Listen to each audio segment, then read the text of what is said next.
Okay, I'm live. Look at that. Hello, anyone and everyone that may stop by. This is my first live stream to YouTube. At least I believe it's to YouTube. I'm pretty sure I did that part correctly, and I am trialing out StreamYard. I have never used StreamYard for streaming before. And I've considered using a pro plan with StreamYard, but I first wanted to test it out and see how that went. And so I am just doing a very brief video to talk about water cooler chats, and would love if you happen to be catching this, if you are interested in knowing more or you're currently a subscriber, thank you so much. Would love a like on the video. If you're not a subscriber, I would love to have you subscribe as well and help build our numbers.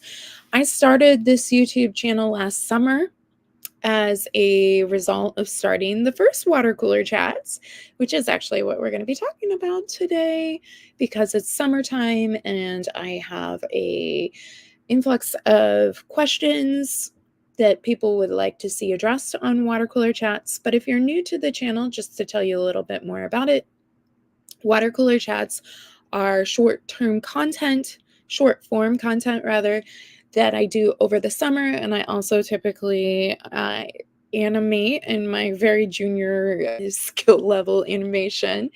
I animate the water cooler chats with Legos. And my son, my oldest son, who is 10, really loves helping me build the Lego set. So that's fun. And if you caught last year any of the water cooler chats, we explained some basics of OCD therapy. We covered a couple different intersections and specific topics. And so far, I have a couple different topic suggestions for this summer, but also wanted to just check in with you guys and see what would be helpful for you.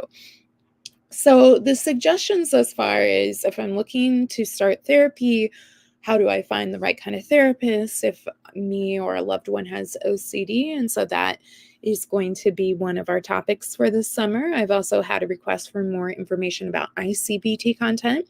If you're new to that, that's inference-based cognitive behavioral therapy, and it's one of the evidence-based practices that we use to treat OCD, along with exposure and response prevention, acceptance and commitment therapy, medication support.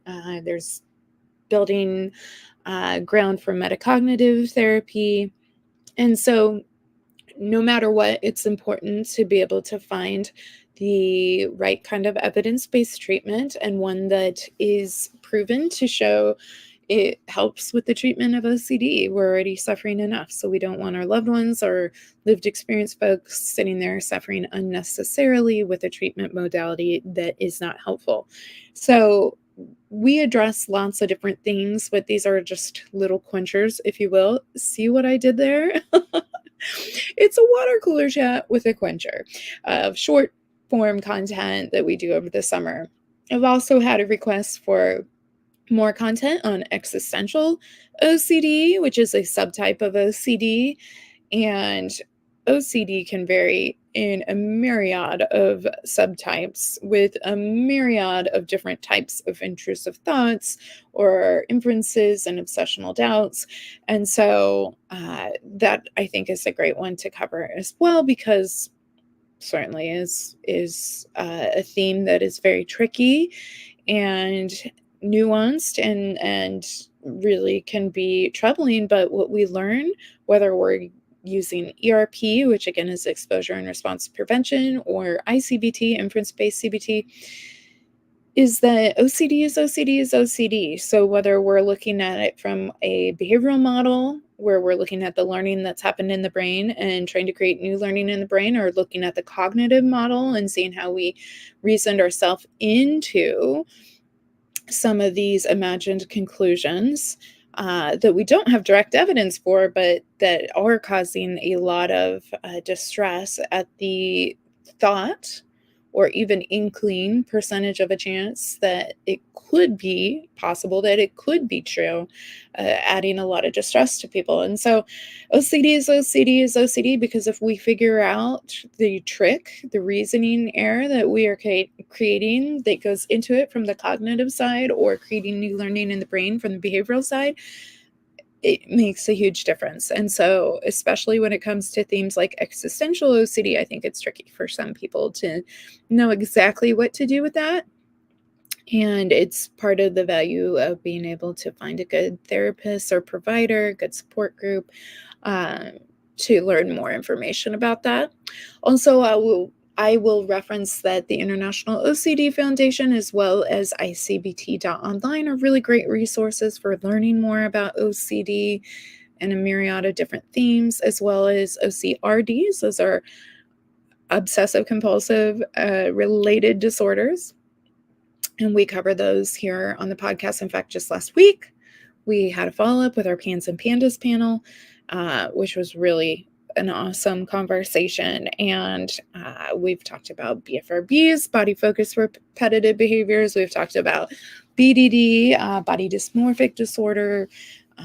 We've talked about hoarding disorder. We've talked about obsessive compulsive personality disorder, which, if you're like, what?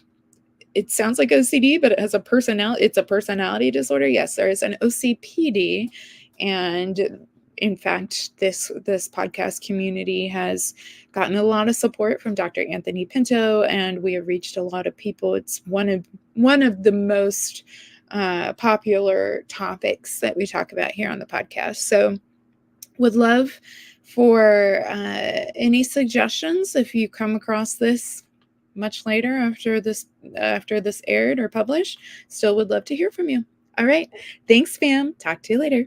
Bye.